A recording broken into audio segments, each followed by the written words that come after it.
Obligations of banker. Customer ಮತ್ತು banker ರಿಲೇಷನ್ಶಿಪ್ಪಲ್ಲಿ ನಾವು ಒಂದಷ್ಟು ಪ್ರೈಮರಿ ಸೆಕೆಂಡ್ರಿ ರಿಲೇಷನ್ಶಿಪ್ ನೋಡಿದ್ವಿ. ಆಮೇಲೆ ರೈಟ್ಸ್ ಆಫ್ ದ ಬ್ಯಾಂಕರ್ ನೋಡಿದ್ವಿ. ಹಾಗೆ ಇವಾಗ ಆಬ್ಲಿಗೇಷನ್ಸ್ ಆಫ್ ಅ ಬ್ಯಾಂಕರ್ ನೋಡೋಣ. ಆಬ್ಲಿಗೇಷನ್ಸ್ ಅಂದರೆ ಅವನದು ಡ್ಯೂಟೀಸ್, ಅವನು ಮಾಡಬೇಕಾಗಿರೋ ಕರ್ತವ್ಯಗಳು. ಅದು ರೈಟ್ ಇತ್ತು, ಅವನಿಗೆ ಹಕ್ಕುಗಳಿದ್ವು. ಇವಾಗ ಅವನ ಕರ್ತವ್ಯಗಳು, ಅವನೇನು ಕೆಲಸ ಮಾಡಬೇಕು, ಅವನು ಯಾವ ಥರ ಕಸ್ಟಮರ್ಸ್ ಕೆಲಸಗಳು ಮಾಡಬೇಕು ಅಂತ ಇದೆ. ಅದರಲ್ಲಿ first point is obligations to honour customer's cheque. ಯಾವುದೇ ಒಂದು ಕಸ್ಟಮರು ಪ್ರೆಸೆಂಟ್ ಮಾಡಿದಾಗ, ಸೇ ಫಾರ್ ಎಕ್ಸಾಂಪಲ್ ಕಸ್ಟಮರ್ ಏನು ಮಾಡಿರ್ತಾನೆ, ಅವನದು SBI ಬ್ಯಾಂಕಲ್ಲಿ ಅಕೌಂಟ್ ಇದೆ ಅಂದ್ಕೊಳ್ಳೋಣ. ಅವನು ಬಿಗೆ ದುಡ್ಡು ಕೊಡಬೇಕಾಗುತ್ತೆ. ಇನ್ಸ್ಟೆಡ್ ಆಫ್ ಗಿವಿಂಗ್ ಮನಿ ಅವನೇನು ಮಾಡ್ತಾನೆ, ಚೆಕ್ ಬರ್ಕೊಡ್ತಾನೆ. 10,000 ಅಂದ್ಕೊಳ್ಳೋಣ. 10,000 ಬಿ ಹೆಸರಲ್ಲಿ ಚೆಕ್ಕನ್ನು ಬರ್ದು ಕೊಡ್ತಾನೆ. ಯಾವುದು SBI ಚೆಕ್ಕನ್ನು ಕೊಡ್ತಾನೆ ಬಿಗೆ. SBI ಚೆಕ್ಕನ್ನ ಬಿಗೆ ಕೊಟ್ಟಿರ್ತಾನೆ. ಸೊ ಬಿ ಏನು ಮಾಡ್ತಾನೆ, ಆ SBI ಚೆಕ್ನ ಹೋಗಿ ಅವನ ಅಕೌಂಟಲ್ಲಿ ಹಾಕ್ತಾನೆ. ಅವನು SBI ಬ್ಯಾಂಕಲ್ಲಿ ಅಕೌಂಟ್ ಇರುತ್ತೋ ಅಥವಾ ಬೇರೆ ಯಾವುದೇ ಬ್ಯಾಂಕಲ್ಲಿ ಇರುತ್ತೋ, what ever it is. Say for example ಅವನದು ಸಿಂಡಿಕೇಟ್ ಬ್ಯಾಂಕ್ ಇಲ್ಲ, ಕೆನರಾ ಬ್ಯಾಂಕಲ್ಲಿ ಅಕೌಂಟ್ ಇದೆ, ಅಲ್ಲಿ ಹೋಗಿ ಅವನು ಡೆಪಾಸಿಟ್ ಮಾಡಿದ್ದಾನೆ. ಇಲ್ಲಿ ಡೆಪಾಸಿಟ್ ಮಾಡಿದಾಗ ಎ ಅಕೌಂಟಿಂದ ಆ ಅಮೌಂಟು ಬಿ ಅಕೌಂಟ್ಗೆ ಹೋಗಬೇಕು. ಸೊ ದ ಟ್ರಾನ್ಸಾಕ್ಷನ್ ಏನಾಗುತ್ತೆ, ಎ ಅಕೌಂಟಿಂದ ಬಿ ಹೋಗಬೇಕಾದ್ರೆ ಎ ಅಕೌಂಟ್ ಎಲ್ಲಿದೆ, SBI ಅಕೌಂಟ್. SBI ಬ್ಯಾಂಕ್ ಅವ್ರೇನು ಮಾಡಬೇಕು, ಆ ಚೆಕ್ಕನ್ನು ಹಾನರ್ ಮಾಡಬೇಕು. ಅಲ್ಲಿ ಕ್ಲಿಯರಿಂಗ್ ಹೌಸ್ ಇರುತ್ತೆ, ಕ್ಲಿಯರಿಂಗ್ ಹೌಸಿಗೆ ಬರುತ್ತೆ. ಆವಾಗ ಯಾರ ಅಕೌಂಟಿಂದ ದುಡ್ಡು ತೊಗೋಬೇಕು, ಯಾರ ಅಕೌಂಟಿಗೆ ದುಡ್ಡು ಹೋಗಬೇಕು, ಎಲ್ಲನೂ ಆ ಕ್ಲಿಯರಿಂಗ್ ಹೌಸಲ್ಲಿ ಮಾಡ್ತಾರೆ. ಸೊ ಇಲ್ಲೇನಾಗುತ್ತೆ, ಯಾವುದೇ ಒಂದು ಚೆಕ್ ಕೊಟ್ಟಾಗ ಆ ಚೆಕ್ ಅಮೌಂಟು ಯಾರ ಅಕೌಂಟಿಂದ ದುಡ್ಡು ವಿಡ್ರಾ ಮಾಡಿ ಯಾರ ಅಕೌಂಟಿಂದ ದುಡ್ಡು ಹೋಗಬೇಕು, ಅದನ್ನು ಹಾನರಿಂಗ್ ಆಫ್ ದ ಚೆಕ್ ಅಂತ ಹೇಳ್ತಾರೆ. ಪ್ರೊವೈಡೆಡ್ ಸಫಿಷಿಯೆಂಟ್ ಅಮೌಂಟ್ ಇದೆ ಎ ಅಕೌಂಟಲ್ಲಿ, 10,000ಕ್ಕಿಂತ ಜಾಸ್ತಿ ಇದೆ, ಆಮೇಲೆ ಅವನ ಸಿಗ್ನೇಚರು ಕರೆಕ್ಟಾಗಿದೆ, ಯಾವುದೇ ಒಂದು ಪ್ರಾಬ್ಲಮ್ ಇಲ್ಲ ಆ ಚೆಕ್ಕಲ್ಲಿ ಅಂದಾಗ banker has to oblige. Banker ಇಲ್ಲ, ನಾನು ಕೊಡೋಕ್ಕಾಗಲ್ಲ, ನಾನು ಆ ದುಡ್ಡನ್ನು ನಾನು ಲೋನ್ ಕೊಡೋಕ್ಕೆ ಯೂಟಿಲೈಸ್ ಮಾಡ್ಕೊಂಬಿಟ್ಟಿದ್ದೀನಿ, ಕ್ರೆಡಿಟ್ ಕ್ರಿಯೇಟ್ ಮಾಡಿಬಿಟ್ಟಿದ್ದೀನಿ, ಐ ಕಾಂಟ್ ಗಿವ್ ಅಂತ ಹೇಳೋಕ್ಕಾಗಲ್ಲ. It is the obligation of the banker should repay the borrowed fund whenever the customer demands. Repay ಅಂತಂದರೆ ಅವನು ಡೆಪಾಸಿಟ್ ಮಾಡಿರ್ತಾನೆ, ಆ ಡೆಪಾಸಿಟ್ ಅಮೌಂಟಲ್ಲಿ he has to repay whenever demand. This is a demand. Cheque ಕೊಟ್ಟಿದ್ದಾನೆ, ಅದನ್ನು honour ಮಾಡಬೇಕಾಗುತ್ತೆ. So the customer reputation should not be damage because of the banker. Dishonour ಆಗೋದು ಯಾವ ಕಾರಣಕ್ಕೆ, ಒಂದು ಇನ್ಸಫಿಷಿಯೆಂಟ್ ಫಂಡ್ ಇರ್ಬೋದು, ಅದಕ್ಕೆ ಡಿಸ್ಹಾನರ್ ಆಗ್ಬೋದು, ಅಥವಾ ಸಿಗ್ನೇಚರ್ ಮಿಸ್ಮ್ಯಾಚ್ ಆಗ್ಬೋದು, ಅಥವಾ ಮುಂದಿನ ಡೇಟ್ ಕೊಟ್ಟಿರ್ಬೋದು. ಇದರ ಅದರ್ ಟೆಕ್ನಿಕಲ್ ಇಶ್ಯೂಸ್, ಆ ಇಶ್ಯೂಸ್ ಇದ್ದಾಗ ಮಾತ್ರ banker has to dishonour the cheque. Otherwise banker can't say that I am not paying the money. That is his obligation, banker obligation to honor customer's check. The Section 31 of the Negotiable Instrument Act 1881 states that the drawee of a check having sufficient fund of the drawer in his hand must pay the check when duly required to do. ಯಾವಾಗ check ಇದು ಅಕೌಂಟಲ್ಲಿ sufficient fund ಇದ್ದಾಗ ಅವನು ಚೆಕ್ನ honour ಮಾಡಬೇಕು.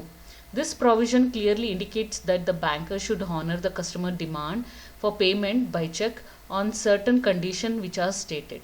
What are the conditions? Let us see. So let us see certain condition for honoring of the check. First one, the customer should have credit balance. First ನಾನೇನು ಹೇಳಿದೆ, 10,000 ಅಷ್ಟು amount ಅವನ ಬ್ಯಾಲೆನ್ಸಲ್ಲಿ ಇರಬೇಕು, account ಬ್ಯಾಲೆನ್ಸಲ್ಲಿ ಇರಬೇಕು, ಕ್ರೆಡಿಟ್ ಬ್ಯಾಲೆನ್ಸಲ್ಲಿ. ಇನ್ ಕೇಸ್ ಅವನ ಅಕೌಂಟಲ್ಲಿ ದುಡ್ಡಿಲ್ಲ ಆದರೆ ಅವನು ಫೆಸಿಲಿಟಿ ತೊಗೊಂಡಿದ್ದ, ಓವರ್ ಡ್ರಾಫ್ಟ್ ಫೆಸಿಲಿಟಿ ಇದ್ದಾಗ banker again should honour the cheque. ಯಾಕಂದರೆ ಅಲ್ಲಿ ಓವರ್ ಡ್ರಾಫ್ಟ್ ಫೆಸಿಲಿಟಿ ಎಗೇನ್ ಅಲ್ಲೇನಾಗುತ್ತೆ, we have to see the limit. If it is limit exceed ಆದರೆ ಬ್ಯಾಂಕರಲ್ಲಿ ಡಿಸ್ಹಾನರ್ ಮಾಡ್ತಾರೆ. Otherwise he can't dishonor the check. First, next, the funds must be capable of being properly applied to the payment of customer's check. So second ಕೇಸಲ್ಲಿ ಏನಾಗುತ್ತೆ ಅಂದರೆ, if ಅಕೌಂಟಲ್ಲಿ ದುಡ್ಡು ಇದೆ ಆದರೆ they have given it for some fund, ಅಂದರೆ trust ಫಂಡ್ಗೆ ಅಂತ ಸಪ್ರೇಟಾಗಿ ಇಟ್ಟಿದ್ದಾರೆ ಅಥವಾ ಕಂಟಿಂಜೆನ್ಸಿ ಫಂಡ್ ಅಂತ ಸಪ್ರೇಟಾಗಿ ಇಟ್ಟಿದ್ದಾರೆ. ಆ ಥರ ಫಂಡ್ ಇಟ್ಟಾಗ ಆ ಫಂಡಿಂದ we can't withdraw the money.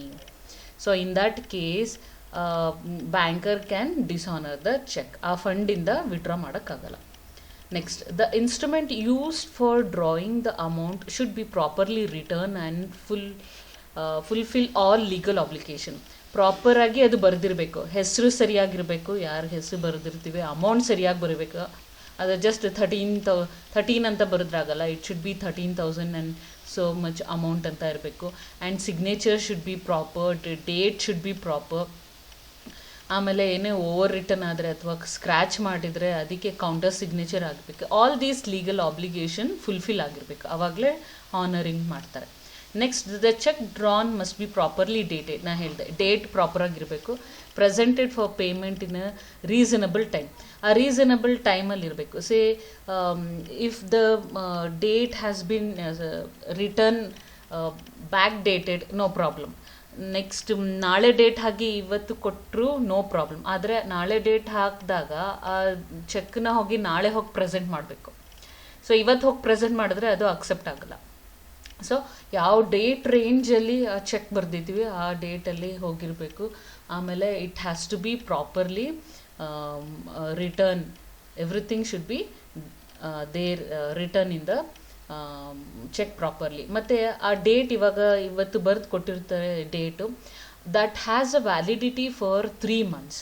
3 months ಒಳಗೆ ಅದು ಯಾವಾಗ ಬೇಕಾದ್ರೂ ಹೋಗಿ ನಾವು ಅದನ್ನು ಚೆಕ್ನ ಎನ್ಕ್ಯಾಶ್ ಮಾಡ್ಕೋಬೋದು. In case if it is more than 3 months validity won't be there. ಆವಾಗ ಮತ್ತೆ ರೀಇಶ್ಯೂ ಆಫ್ ಚೆಕ್ ಮಾಡ್ಕೋಬೇಕು, ಅದರ್ವೈಸ್ ಬ್ಯಾಂಕ್ ಅದನ್ನು ಡಿಸಾನರ್ ಮಾಡುತ್ತೆ. Okay, next condition is when the customer has given for some collection of cheque. ಇವನಿಗೆ amount ಬರಬೇಕಾಗಿದೆ, ಆ ಥರ ಚೆಕ್ಕನ್ನು ಡೆಪಾಸಿಟ್ ಮಾಡಿದ್ದಾನೆ. But it will take 36 hours to come to the account.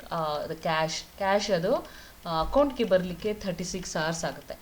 Within that if customer ಇಲ್ಲ ನನಗೆ ಬರೋ ದುಡ್ಡು ಬಂದಿರ್ಬೋದು ಅಂತ, within that time if he again ask for withdrawal of the money, ಅವಾಗೇನಾಗುತ್ತೆ, bank can say that E N C mark ಮಾಡ್ಬೋದು, effect not cleared. That is whatever the cheque has to be clear, ಅದೇನೋ clear ಆಗಿಲ್ಲ. In that case dishonour ಮಾಡ್ಬೋದು. Another condition is that they should not be any legal restriction to pass the cheque. Stop payment ಮಾಡಿಬಿಟ್ಟಿರ್ತಾರೆ ಅಥವಾ garnishee order, ನಾವು ನೋಡಿದ್ವಿ ಗಾರ್ನಿಷಿ order ಇರುತ್ತೆ. ಇನ್ that case ದುಡ್ಡಿದ್ದಾಗಲೂ ಸಮೇತ ನಾವು ಅದು ಚೆಕ್ನ ಪಾಸ್ ಮಾಡಬಾರ್ದು. So then it will be dishonored. Next obligation is to maintain secrecy of customer's account. ಯಾವುದೇ ಬ್ಯಾಂಕರುವೆ ಕಸ್ಟಮರ್ ಡೀಟೇಲ್ಸ್, ಅಕೌಂಟ್ ಡೀಟೇಲ್ಸ್ ಇರ್ಬೋದು, ಎಷ್ಟು ಅಮೌಂಟ್ ಇದೆ, ಎಷ್ಟು ಡೆಪಾಸಿಟ್ ಮಾಡ್ತಿದ್ದಾರೆ, ಯಾವಾಗ ವಿಡ್ರಾ ಮಾಡ್ತಾರೆ, ಯಾವಾಗ ಡೆಪಾಸಿಟ್ ಮಾಡ್ತಾರೆ, all these should not be revealed to anybody apart from customer ಮತ್ತು ಅವ್ರು ಹೇಳಿದ ಆಥರೈಸ್ ಕೊಟ್ಟಿರೋ ಅಂತಹ ಒಂದಷ್ಟು ಜನಗಳು ಬಿಟ್ಟರೆ ಯಾವುದೇ ಕಾರಣಕ್ಕೂ banker should not reveal. So this is what it says. It is a general understanding between the customer and the banker that the banker should maintain secrecy regarding the customer account. It is a general understanding.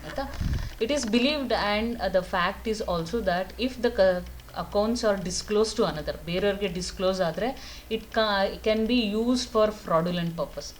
The image of the customer will be lost or it would affect the customer's business heavily. In case business ಮಾಡ್ತಿದ್ದಾರೆ, ಅವ್ರ ಅಕೌಂಟಲ್ಲಿ ಕಡಿಮೆ amount ಇದೆ, ಅದು ಬೇರೆ ಯಾರಿಗೋ disclose ಮಾಡಿದಾಗ ಅವ್ರದ್ದು image will be lost. Whatever the reason may be, ಏನೇ ಕಾರಣ ಇದ್ರೂ ಯಾವುದೇ ಕಾರಣಕ್ಕೋಸ್ಕರನೂ banker should not reveal the secrecy.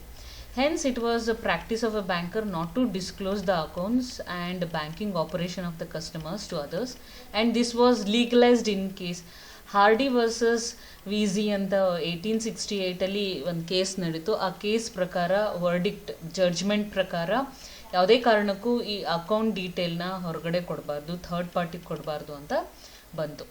So in this case nobody will give the details of the customer. That is the obligation, that is the duty of the banker. But ಈ obligation ಏನಿದೆ disclose ಮಾಡಬಾರ್ದು information, ಆದರೆ banker can disclose the details of customer account. There are some exceptions. ಯಾವಾಗ may be disclose as per law, may be he is doing unethical activity ಇರ್ಬೋದು, ಅಥವಾ may be ಅವನು against doing law ಇರ್ಬೋದು, country ಇರ್ಬೋದು, ಈ ಥರ ಗೊತ್ತಾದಾಗ. And also he can disclose the accounts to income tax authorities under section 131 of Income Tax Act. When we found out that ಯಾವಾಗ ಅವನು ಅದು ಟೆರರಿಸ್ಟ್ ಆ್ಯಕ್ಟಿವಿಟಿ ಮಾಡ್ತಾ ಇದ್ದಾನೆ ಅಂದ್ಕೊಳ್ಳೋಣ, ಕ್ರಿಮಿನಲ್ ಆ್ಯಕ್ಟಿವಿಟಿ ಆಗ್ತಾ ಇದೆ ಅಂದ್ಕೊಳ್ಳೋಣ, ಅವನ ಮೇಲೆ ಸಸ್ಪೆಕ್ಟ್ ಆಗಿದೆ ಯಾವುದೋ ಒಂದು ಬಿಗ್ ಇಶ್ಯೂ ಮೇಲೆ, ಈ ಥರ ಇದ್ದಾಗ by law, by the permission of law, we can disclose the accounts as a banker. Okay, even we can disclose at the will of the customer.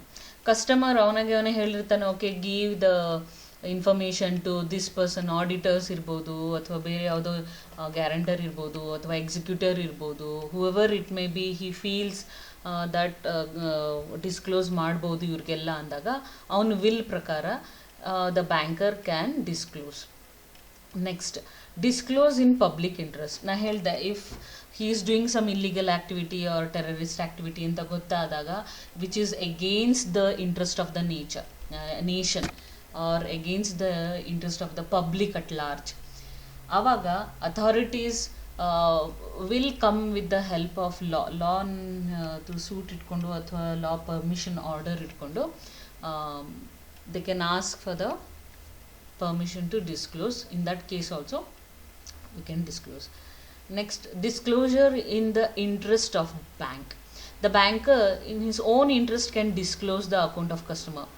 ಯಾವಾಗ ಮಾಡ್ಬೋದು ಅಂತಂದರೆ, ಸೊ ಬ್ಯಾಂಕರು ಡಿಸ್ಕ್ಲೋಸ್ ಮಾಡ್ಬೋದು ಯಾವಾಗಂತಂದರೆ, in case customer debt ತೊಗೊಂಡಿದ್ದಾನೆ ಅಥವಾ loan ತೊಗೊಂಡಿದ್ದಾನೆ, ಅವನು pay ಮಾಡೋಕ್ಕಾಗ್ತಾ ಇಲ್ಲ, ಆದರೆ ಅವನು loan ತೊಗೊಂಡಿದ್ದಕ್ಕೆ guarantee ಕೊಟ್ಟಿದ್ದಾರೆ, ಅವ್ರ ಗ್ಯಾರಂಟರ್ ಹತ್ರ ಹೋಗಿ ಅವನು ಬ್ಯಾಂಕರ್ ಲೋನ್ ಕೇಳಿದಾಗ guarantor can ask to disclose the customer's account. ನೋಡಿ ತೋರಿಸಿ ನಮಗೆ ಅಕೌಂಟಲ್ಲಿ ದುಡ್ಡಿದೆಯಾ ಇಲ್ವೋ ಅಂತ ಹೇಳಿದಾಗ ಅವರು as a banker can show that customer doesn't have money in his account ಅಂತಾನೋ ಬೇರೆ ಯಾವುದೋ information what is required that he can show. Next is a disclosure as common courtesy. If a fellow banker asks for the credit worthiness, the customer of one bank ಏನು ಮಾಡಿರ್ತಾನೆ, ಬೇರೆ ಬ್ಯಾಂಕಲ್ಲೂ ಹೋಗಿ loan ತೊಗೊಂಡಿರ್ತಾನೆ.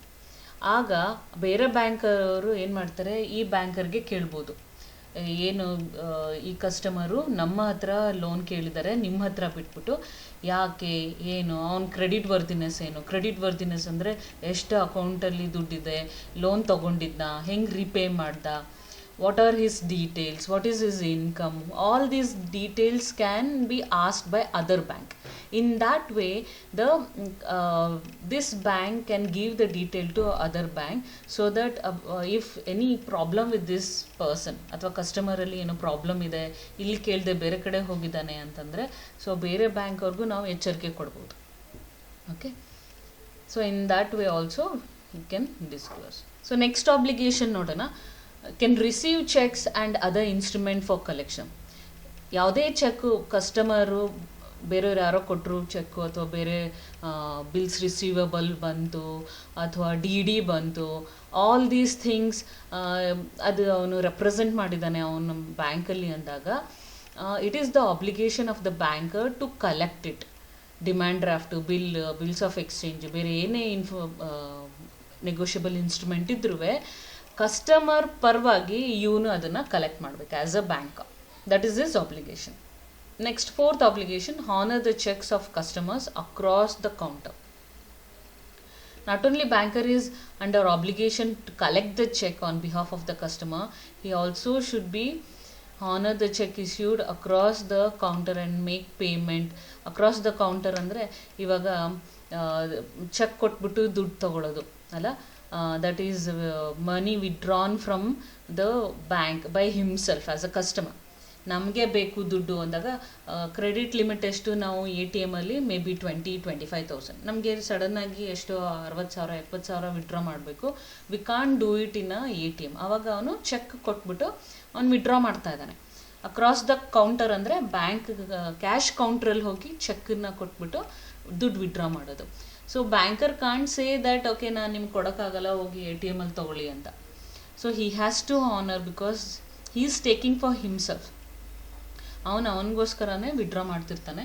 So banker should what honour this cheques. Next is give reasonable notice before closing the customer account. For any reason, if banker thinks that ನಮಗೆ ಈ customer account ನಮ್ಗೆ ಬೇಡಪ್ಪ, ಏನೋ problem ಇದೆ ಕಸ್ಟಮರ್ ಅಕೌಂಟ್ಗೆ, ಅದು ಅಕೌಂಟ್ ಕ್ಲೋಸ್ ಮಾಡಬೇಕು, ನಮಗೆ ಈ ಕಸ್ಟಮರ್ ಅಕೌಂಟ್ ಬೇಡ ಅಂದಾಗ ಕಸ್ಟಮರ್ಗೆ ಮೊದಲೇ ಒಂದು ನೋಟಿಸ್ ಕೊಡಬೇಕು. May be 15 days or 30 days, whatever according to the act ಹೆಂಗಿರುತ್ತೆ ಬ್ಯಾಂಕಿಂಗ್ ಆ್ಯಕ್ಟಲ್ಲಿ, ಆ ಥರ ಅವರು they have to give the notice. ಆಮೇಲೆ ಕಸ್ಟಮರ್ನಾಗೆ ನೀಟಾಗಿ ಹೇಳಬೇಕು, ಈ ಕಾರಣಕ್ಕೋಸ್ಕರ ನಾವು ನಿಮ್ಮ ಅಕೌಂಟ್ನ ಫ್ರೀಸ್ ಮಾಡ್ತೀವಿ ಅಥವಾ ಕ್ಲೋಸ್ ಮಾಡ್ತಾ ಇದ್ದೀವಿ ಅಂತ ಫಸ್ಟ್ ಇನ್ಫಾರ್ಮೇಷನ್ ಕೊಡಬೇಕು. Without giving information nobody should close the account of the customer. That is his duty to give the notice. Next obligation is to provide all banking services to customer. It is not only check withdraw, check deposit, honoring the check. Even there are so many duties ನಾನು ಹೇಳಿದೆ, ಅಥವಾ even so many ರಿಲೇಷನ್ಶಿಪ್ಸಲ್ಲಿ ಎಷ್ಟೊಂದು ಕೆಲಸಗಳು bank ಮಾಡ್ತಾರೆ. As a agent it will work, as a ಬೇಲ್ಮೆಂಟ್ agreement ಇರ್ಬೋದು, ಬೇಲಿ ಇರ್ಬೋದು, ಈ ಥರ ಎಲ್ಲ ಸರ್ವಿಸಸ್ ಏನಿದೆ. ಇವಾಗ ಅಕೌಂಟ್ ಓಪನ್ ಮಾಡಿದ್ದೀವಿ ಅಷ್ಟೇ ಅಲ್ಲ, ಅವಾಗ ಯಾವ ಥರ ಫೆಸಿಲಿಟೀಸ್ ಕೊಡಬೇಕು, ಇನ್ವೆಸ್ಟ್ಮೆಂಟಾ ಅಥವಾ ರಿಟೈರ್ಮೆಂಟಾ ಅಥವಾ bank customer need some help regarding payments of his daily or monthly charges ಇರ್ಬೋದಾ, all these things the services should be given to the customer. ನಾನು ಇದನ್ನು ಕೊಡಲ್ಲ ಅಂತ ಹೇಳೋಕ್ಕಾಗಲ್ಲ, ಬೇರೆಯವ್ರಿಗೆ ಕೊಡ್ತಾ ಇರ್ತೀವಿ, ಈ ಕಸ್ಟಮರ್ಗೆ ಕೊಡಲ್ಲ ಅಂತ ಹೇಳೋಕ್ಕಾಗಲ್ಲ. If that particular bank is not giving, okay, but ಎಲ್ಲರಿಗೂ ಕೊಟ್ಟು ಈ ಕಸ್ಟಮರ್ಸ್ಗೆ ಕೊಡೋಕ್ಕಾಗಲ್ಲ ಅಂತ ಹೇಳೋಕ್ಕಾಗಲ್ಲ. So in that way the obligation is to his duty is to give all the services to the customer. They can say no to the customer. So ಇಷ್ಟು ನಾವು ಒಂದು ಆಬ್ಲಿಗೇಷನ್ ಅಥವಾ ಡ್ಯೂಟೀಸ್ ಅಂತ ನಾವೇನು ಹೇಳಿದ್ವಿ, ಅದು ಬ್ಯಾಂಕರ್ ಕಸ್ಟಮರ್ಗೆ ಟುವರ್ಡ್ಸ್ ಕಸ್ಟಮರ್ಗೆ ಕೊಡುವಂಥ ಒಂದು ಸರ್ವಿಸಸ್. ಆಯಿತಾ? Thank you.